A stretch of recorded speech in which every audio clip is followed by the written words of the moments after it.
हजरत उमर जब दुनिया से गए तो 80 दिनार का कर्जा था।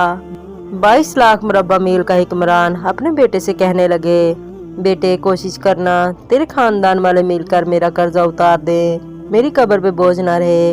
और अगर खानदान वाले मदद ना करें तो मेरे दोस्तों से बात करना, वो मदद ना करें तो फिर अली से बात करना। 80 दिनार का कर्जा छोड़कर हजरत उमर दुनिया से गए और जाती दफ़ा कह गए, मेरे बाद मेरे बच्चों को हुकूमत के मशवरे में भी शामिल ना करना, हुकूमत के मशवरे में भी मेरी औलाद शामिल ना हो।